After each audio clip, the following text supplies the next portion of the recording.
यह कहानी Cheng Tian की है, जो हमारी तरह एक बेरोजगार लड़का होता है, जिस वजह से उसके पापा उसे हमेशा डांटते रहते हैं। लेकिन एक दिन चेंग की किस्मत बदलती है और स्पिरिट्स की दुनिया का सबसे ज्यादा पावरफुल स्पिरिट वेपन चेंग को अपने मालिक के रूप में चुन लेता है। जब चेंग मौत के घाट पड़ने ही वाला होता है, यह स्पिरिट वेपन इतना शक्तिशाली होता है कि इस दुनिया में बहुत सारे लोग इसे हासिल करना चाहते हैं और इसी वजह से अब चेंग की जिंदगी पूरी तरह से तहस नहस होने वाली होती है। कहानी की शुरुआत में हमारा मेन कैरेक्टर हमें बताता है कि मेरा नाम चेंग तियान है और मैं 20 साल का हूँ और इस समय मैं कॉलेज में हूँ। अगर मेरी हॉबीज की बात करें तो मुझे प्राचीन चीजों के बारे में जानने में बहुत दिलचस्पी है। अब जब चेंग अपने कमरे में होता है, तभी उसके पिता उसे डिनर के लिए बुलाने आते हैं। दोस्तों, चेंग के पिता प्राचीन चीजों पर रिसर्च करते हैं और अपने पिता की वजह से ही बचपन से चेंग को भी प्राचीन चीजों में रुचि हो गई थी। इसके बाद खाने के दौरान चेंग के पिता उससे कहते हैं, मैंने सुना है कि कल तुम अपने कॉलेज के बाहर लोगों की किस्मत बता रहे थे। उनके हाथों की रेखाएं पढ़कर ऐसी फालतू चीजें करना बंद करो। तभी चेंग के पिता के पास किसी का कॉल आता है। ये कॉल उनके बॉस का होता है, तो अब वे अपने बॉस के साथ काम की बात करने लगते हैं। इसके बाद हमें पता चलता है कि चेंग के पिता को अपने काम के सिलसिले में 2 हफ्तों के लिए सिटी एक्स जाना होगा। वहीं दूसरी ओर चेंग अपने कंप्यूटर पर अपने घर के आसपास मौजूद प्राचीन बुक स्टोर्स को सर्च करने लगता है और तभी उसे एक बुक स्टोर के बारे में पता चलता है। इसके बाद हम देखते हैं कि चेंग उसी बुक स्टोर पर पहुंच जाता है, लेकिन यहाँ उसे दुकान का मालिक दिखाई नहीं देता। इसके बाद चेंग यहाँ पुरानी किताबें देखने लगता है। तभी अचानक उसे कुछ अजीब सी आवाजें सुनाई देने लगती हैं और देखकर लगता है जैसे यहाँ हालात बिगड़ने वाले हैं। चेंग यहाँ से घबराकर भाग जाता है। वह भागकर काफी दूर आ जाता है, लेकिन उसके हाथ में उसी बुक स्टोर की एक किताब होती है जिसे वह खरीद चुका होता है। इसके बाद जब वह घर जा रहा होता है, तभी एक लड़की आकर उससे टकरा जाती है। हम देखते हैं कि कुछ गुंडे उस लड़की का पीछा कर रहे होते हैं और फिर वे उसे पकड़कर मारने लगते हैं। चेंग देखता है कि यह लड़की तो उसी के कॉलेज की है, लेकिन यहाँ चेंग उसकी मदद नहीं कर पाता क्योंकि वे गुंडे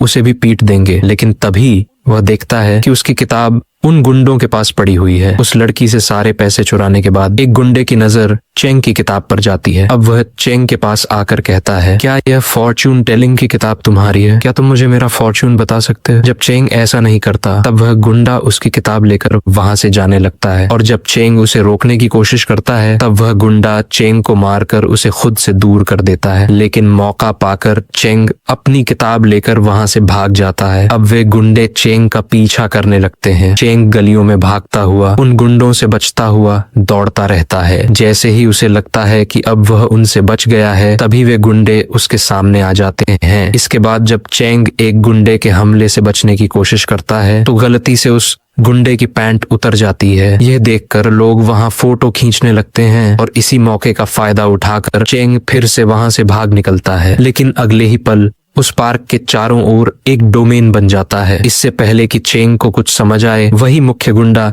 एक अजीब से आदमी के साथ वहां आ जाता है। ली नाम का यह गुंडा कहता है, तुमने लोगों के सामने मेरी बेइज्जती की है, अब तुम्हें इसकी सजा मिलेगी। उसके इशारे पर वह अजीब सा आदमी अपने हथियार से चेंग पर एक प्रेशराइज्ड हमला करता है और चेंग को दूर गिरा देता है। इसके बाद ली चेंग के ऊपर पैर रखकर कहता है, ये जो ताकत है ना, इसका सामना तुम जैसा एक मामूली इंसान कभी नहीं कर पाएगा। फिर वह अजीब सा आदमी चेंग पर हमला करता है और उसके हाथ पैर काट देता है। ये देखकर ली बहुत खुश होता है। वह चेंग को अपने पैर से कुचलता है। तभी चेंग का खून उसकी किताब पर गिर जाता है। इसके बाद वह अजीब सा आदमी चेंग को खत्म करने के लिए अपना आखिरी हमला करता है, लेकिन तभी चेंग खुद को एक अजीब सी जगह पर पाता है। उसके सामने एक रहस्यमय दरवाजा होता है। यह नरक का द्वार होता है। जैसे ही चेंग उसे छूता है, उस डोमेन में एक शक्तिशाली दबाव पैदा होने लगता है। उस अजीब सी ताकत के बीच से एक रहस्यमय आदमी निकलता है और देखकर लगता है कि उसके पास भी अनोखी शक्तियां हैं। उसे देखकर वह आदमी कहता है, जब से मैं इस दुनिया में आया हूँ, मुझे मेरा सामना करने वाला कोई नहीं मिला। शायद आज मुझे लड़ने में मजा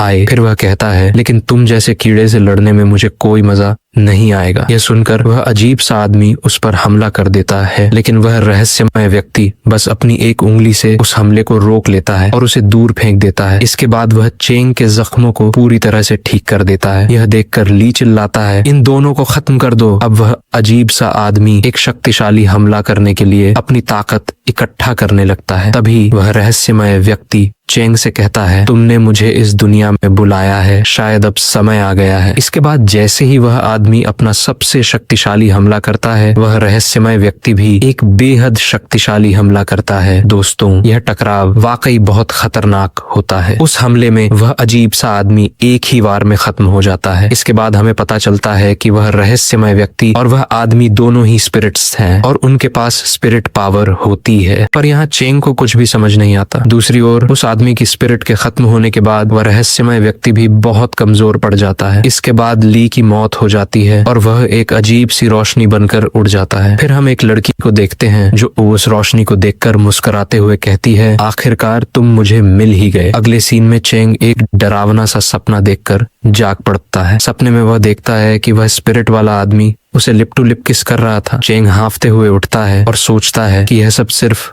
एक सपना था, लेकिन तभी वह देखता है कि वही आदमी उसके बगल में बिना कपड़ों के उसके बिस्तर पर लेटा हुआ है। यह देखकर चेंग चीख पड़ता है। इसके बाद चेंग उससे कहता है, तुम कौन हो और बिना कपड़ों के मेरे बिस्तर पर क्या कर रहे हो? फिर दोनों साथ चलते हुए चेंग पूछता है, तुम कौन हो और तुमने उस अजीब से आदमी को इतनी आसानी से कैसे हरा दिया? अब वह आदमी कहता है, मेरी किस्मत ही खराब है कि मैं इस दुनिया में तुम्हारे द्वारा समन किया गया। तुम्हारे अंदर तो कोई स्पिरिट पावर ही नहीं है और हम दोनों के एक साथ जुड़े होने की वजह से मेरी ताकत भी बहुत कम हो गई है। इसी कारण मैं अपनी लगभग सारी यादें भूल चुका हूँ। दोस्तों, अब हम इस आदमी को बाई कहकर बुलाएंगे। इसके बाद चेंग के कमरे में चेंग बाई से कुछ सवाल पूछना चाहता है, लेकिन तभी उसे अपनी माँ के आने की आवाज सुनाई देती है, इसलिए वह बाई को कहीं छिपाने लगता है। तभी चेंग देखता है कि उससे मिलने के लिए एक सुंदर कन्या आई है। उस मेहमान लड़की का नाम टीना होता है। इतनी सुंदर लड़की को देखकर चेंग का दिल बाग बागा हो जाता है। टीना कहती है कि वह चेंग के साथ उसी कॉलेज में पढ़ती है और वह चेंग से अकेले में कुछ बात करना चाहती है। चेंग की माँ दोनों को क्वालिटी टाइम देने के लिए बाहर भेज देती है। एक साथ घूमते हुए चेंग पूछता है, मिस टीना, मैंने आपको अपने कॉलेज में पहले कभी नहीं देखा, क्या आप सच में मेरे कॉलेज में पढ़ती हैं? तभी टीना उंगली चटकाती है और ऐसा करते ही उसके कुछ साथी वहाँ आ जाते हैं। चेंग पूछता है, यह सब क्या है? टीना कहती है, मैं यहाँ एक डील करने आई हूँ। कल तुमने किसी को समन किया था, है ना? लेकिन शायद तुम दोनों ही एक दूसरे को पसंद नहीं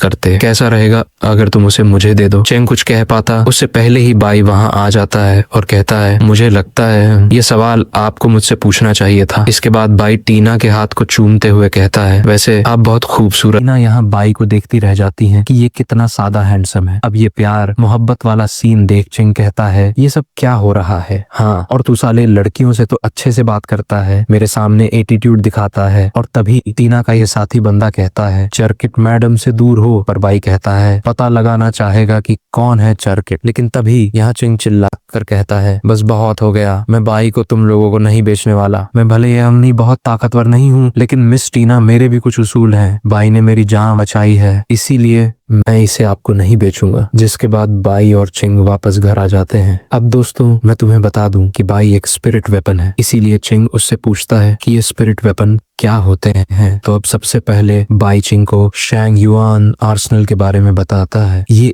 एक ऐसा दरवाजा है जो अपने अंदर हर एक टाइप के वेपन को स्टोर करके रखे हुए हैं और ये वेपन्स बहुत ही ज्यादा ताकतवर होते हैं। यहाँ तक कि कुछ तो होली वेपन्स होते हैं और इन वेपन्स को 4 लेवल्स में बांटा गया है, हेवन, अर्थ, डार्क और येलो। और इस दुनिया में बस कुछ खास लोग ही इस दूसरी दुनिया से इन वेपन्स को समन कर सकते हैं और उनका वेपन इन 4 लेवल्स में से एक का होगा। लेकिन पुरानी दंत कथाओं के अनुसार इन 4 लेवल्स के अलावा भी एक और हायर लेवल एग्जिस्ट करता है। और क्योंकि मैं इतना ज्यादा हैंडसम और पावरफुल हूँ तो मैं एक होली वेपन हूँ, पर क्योंकि तुम जैसे मुझे समन किया है, इसीलिए जो मेरी ताकतें हैं वो कहीं ना कहीं अब भी बंदिशों में बंद ही हुई हैं। और लेवल 1 पर होने के बावजूद भी मैं सिर्फ लेवल 3 के जितना ही इस वक्त अपनी पावर्स को यूज कर सकता हूँ। और जो लोग इन स्पिरिट वेपन्स का यूज कर पाते हैं उन्हें स्पिरिट वॉरियर्स कहा जाता है। दोस्तों, एक स्पिरिट वॉरियर वो होता है जो इस दुनिया में स्पिरिट पावर के साथ पैदा होता है और प्राचीन काल से ही ऐसा होता आया है कि जो स्पिरिट वॉरियर्स हैं वो ऊंचे परिवार में पैदा होते हैं, जैसे कि मिस टीना का परिवार। इसीलिए मिस टीना को ये समझ नहीं आता कि एक फद्दू से परिवार में पैदा हुआ एक फद्दू सा लड़का आखिर उसके पास स्पिरिट वॉरियर कैसे है। साथ ही टीना ने बचपन से ही इन स्पिरिट वेपन्स को कंट्रोल करने के लिए बहुत खतरनाक वाली प्रैक्टिस की है ताकि एक दिन वो तियान गैंग ट्रायल में पार्टिसिपेट कर सके। दोस्तों, ये एक ऐसा ट्रायल होता है जिसमें स्पिरिट वॉरियर्स अपने वेपन्स के साथ एक दूसरे से मुकाबला करते हैं और जो भी भी इस ट्रायल का विनर होता है उसकी हर एक विश पूरी की जाती है। इसीलिए बाई यहाँ कहता है कैसा रहेगा अगर तुम भी इस ट्रायल में उतरो, और टीना भी इस ट्रायल को जीतना चाहती है और इसीलिए वो जितना हो सके उतने स्पिरिट वेपन्स को कलेक्ट कर रही है और इसीलिए वो चिंग के वेपन को भी हासिल करना चाहती है। और उसके बाद मिस टीना चिंग का जीना दुश्वार कर देती है। वो अजीबम तिगड़म उड़न खटोला करती है, यहाँ तक कि चारों ओर उसके पोस्टर भी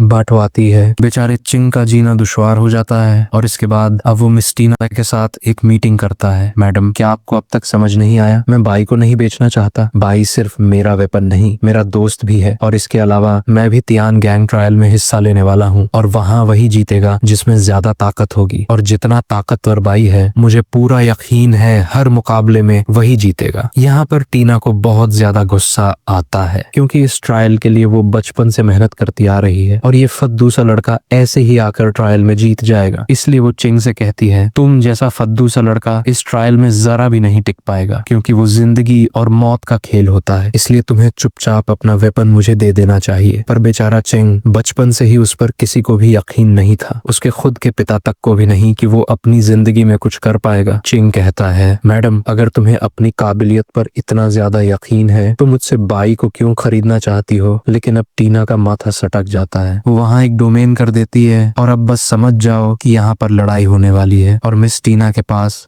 2 वेपन्स हैं, एक ये लड़की और एक ये लड़का। तो अब उनसे लड़ने के लिए यहाँ बाई भी अपने फॉर्म में आ जाता है और उसके बाद बाई एक साथ टीना के दोनों वेपन्स से लड़ने लगता है और वो उन दोनों को ही कड़ी टक्कर दे रहा था। और यही देखकर टीना समझ जाती है कि ये स्पिरिट वेपन अर्थ लेवल का होगा। आखिर इतना सादा ताकतवर वेपन इस फद्दू के पास कैसे? लेकिन एक मिनट, इन दोनों से एक साथ लड़ने के बावजूद भी इसके चेहरे पर जरा सा भी डर नहीं दिख रहा। दोस्तों, मिस टीना के ये दोनों वेपन्स ही 1 लेवल के हैं, इसलिए चिंग को यहाँ बाई की थोड़ी चिंता होने लगती है क्योंकि इस वक्त बाई अपनी पूरी ताकत का इस्तेमाल भी नहीं कर सकता। टीना कहती है, जितना मैंने सोचा था ये वेपन उससे ज्यादा टफ है। लेकिन तभी अचानक वहाँ एक बंदा एंट्री लेता है और कहता है, मैं भी इस लड़ाई में शामिल होना चाहता हूँ। और दोस्तों, ये बंदा तियानजेन हॉल से है और इसका नाम आओ तियान है और इसके साथ है इसका साथी दोस्त। इसे देखकर टीना कहती है, आओ तियान, तुम बार बार मेरे काम के बीच क्यों आते हो? क्या तुम मुझसे पिटना चाहते हो? वो कहता है, तुम्हारा ये जो घमंड है ना, इसे चेयरमैन माफ कर सकते हैं, मैं नहीं। और तुम यहाँ इस बच्चे के साथ लड़ने आई हो, मुझे तो इसका वेपन चाहिए। ये सुन चिंग कहता है, तुम तो ऐसे बोल रहे हो जैसे तुम्हारे तियानजेन हॉल में बहुत सारे हीवनली वेपन्स हों। ये बात सुनते ही आओतियान अपने वेपन को समन करता है जो कि हीवन लेवल का होता है। आओतियान कहता है, बच्चे, अगर तुम यहाँ से भागना चाहते हो तो भाग जाओ। पर चिंग कहता है, मैं इतनी सुंदर लड़की को यहाँ अकेले छोड़कर भाग तो नहीं सकता। ये बात सुन टीना शर्माने लगती है। तो चिंग कहता है, अरे मैं तुम्हारी बात नहीं कर रहा, मैं तो इन पिंकी महोदया की बात कर रहा हूँ। ये देखा आओतियान कहता है, क्या बेचरकिट, तू मेरा सामना अपने इस बच्चे से वेपन के साथ करेगा? ये बात सुनते ही बाई आओतियान के ऊपर एक हमला कर देता है, लेकिन वहाँ कोई निंजा टाइप लड़की आओतियान को बचा लेती है और अगले ही पल में मिस टीना अपने वेपन से आओतियान के ककीशेन पर हमला कर देती है। ककीशेन जियान के हमले को रोक लेता है और उसके बाद वो इसे खुद से दूर करके मिस मोई के हमले को भी रोक लेता है। अब इसके बाद इनके बीच फाइट शुरू हो जाती है, लेकिन ककीशेन को यहाँ एक दिक्कत आ रही थी। जियान और मोई का टीम वर्क बहुत ज्यादा परफेक्ट होता है, इसलिए एक के बाद एक लगातार ककीशेन पर हमले होते जा रहे थे। वहीं यहाँ बाई सामना कर रहा है उस निंजा का। और दोस्तों, इस निंजा की स्पीड बहुत ज्यादा होती है। ये बहुत तेजी के साथ बाई पर कई हमले करती है, पर बाई इसके सभी हमलों से बच जाता है। और यही देख ये निंजा सोचती है कि क्या ये वेपन सच में सिर्फ अर्थ लेवल पर है। तभी मिस टीना अपने वेपन्स जियान और मोई को अपनी अल्टीमेट पावर यूज करने को कहती है। अब इसके बाद जियान अपनी सीक्रेट आर्ट्स का यूज करता है, जिसकी वजह से कईशेन कमजोर होकर अपने घुटनों पर आ जाता है। और उसके बाद मिस मोई अपनी सीक्रेट आर्ट्स का यूज करती है, जिस वजह से कीशन अब यहाँ आग में जलने लगता है। हमें जानने को मिलता है कि जियान और मिस मोई हस्बैंड वाइफ हैं और इन दोनों की स्पेशल आर्ट्स एक दूसरे से कोरिलेट करती हैं और इनकी ये स्किल्स टॉप रैंक की हैं और इन दोनों के एक साथ होने पर इन्हें हरा पाना लगभग नामुमकिन है। यही देख नोलिन आओ तियान से कहता है अभी के लिए हमें वापस लौट जाना चाहिए और इसकी रिपोर्ट चेयरमैन को देनी चाहिए। चिंग कहता है छू छू चलो भागो यहाँ से। अब आओ तियान को न चाहते हुए भी यहाँ से अपने साथियों के साथ भागना पड़ता है और उसके बाद मिस टीना चिंग से कहती है देखो अभी के लिए मैं तुम्हारे साथ मिलकर काम करने को तैयार हूँ, तो अभी हम पार्टनर्स हुए। ये बात सुनकर चिंग बहुत ज्यादा खुश हो जाता है क्योंकि वो अपनी जिंदगी में पहली बार किसी लड़की के साथ हाथ मिलाने वाला था। अब अगले सीन में आओ तियान इन सब की खबर अपने चेयरमैन को देता है। चेयरमैन गुस्से में आकर कहता है मैं धीरे धीरे ये कोशिश कर रहा था कि उस टीना को अपने साथ मिला लूं, लेकिन तुमने सारा गड़बड़ कर दिया। आओ तियान माफी मांगते हुए कहता है मैं क्या करता मास्टर, वो लड़की हर बार आपकी बेइज्जती करती है, इसलिए मैंने सोचा कि मैं उसे सबक सिखा दूं। अब उसके बाद यहाँ बैठा एक और बंदा कहता है इन लोगों की बताई बातों के मुताबिक वहाँ एक और वेपन था है ना, शायद उस वेपन में कुछ अनोखी काबिलियत है। हमें उनके चेयरमैन की आवाज आती है आओ तियान की बेवकूफी की वजह से मुझे डर है कि वो स्पेशल वेपन कहीं मिस टीना के साथ ना हो जाए। तभी उस बंदे के बगल में बैठी ये लड़की कहती है वो टीना हर बार मास्टर के ऑफर को रिजेक्ट कर देती है, पता नहीं खुद को क्या समझती है वो। तभी आओ तियान कहता है वो लड़की ना बहुत ही ज्यादा एटीट्यूड गर्ल है, मैंने सुना था कि जब एक बार वो मौत की कगार पर थी तभी उसके वेपन समन हुए थे। और दोस्तों ऐसी समनिंग को डेथ समन कहते हैं। हमें जानने को मिलता है कि स्पिरिट वॉरियर्स दो तरह से स्पिरिट वेपन्स को समन कर सकते हैं। पहला होता है डेथ समन। ऐसे में स्पिरिट वॉरियर मौत की कगार पर होने पर नरक के द्वार तक पहुंचने के बाद अपना वेपन समन कर पाता है। और जो दूसरा तरीका होता है वो होता है एक रिचुअल परफॉर्म करके। और क्योंकि मिस मोई और जियान हस्बैंड वाइफ हैं, इसलिए मिस टीना एक ही बार में दो वेपन समन कर पाती है। पर क्योंकि टीना ने एक ही बार में दो हीवन लेवल के वेपन्स को वो समन कर लिया था, इसलिए अब वो और हीवन लेवल के वेपन्स को समन नहीं कर सकती है। और दोस्तों इन रिचुअल्स को आप पैसे देकर भी परफॉर्म नहीं कर सकते हैं, वरना मिस टीना की फैमिली बहुत अमीर है, बहुत ज्यादा। अब इसके बाद चिंग मिस टीना से पूछता है कि वैसे ये तियानजेन हॉल क्या चीज है। वो बताती है कि तियानजेन हॉल सैकड़ों सालों से एग्जिस्ट करता आया है और ये एक ऐसी ऑर्गेनाइजेशन है जिसका काम सिर्फ वेपन्स कलेक्ट करना है। और तियानजेन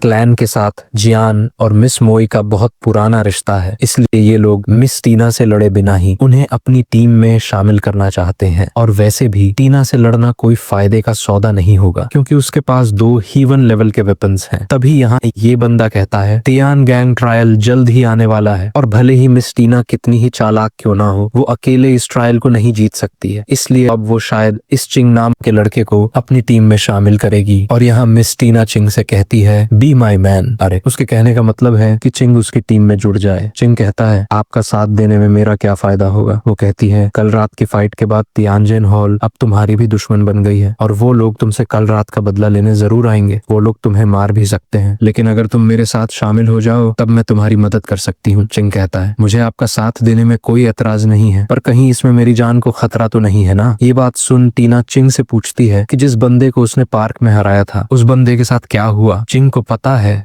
दोस्तों चिंग नहीं जानता। यहाँ पर हमारी वीडियो का अंत होता है। अगर आपको ये एनीमे पसंद आई हो तो चैनल को सब्सक्राइब करें और अगर आप इसका पार्ट 2 देखना चाहते हैं तो कमेंट में पार्ट 2 जरूर लिखें।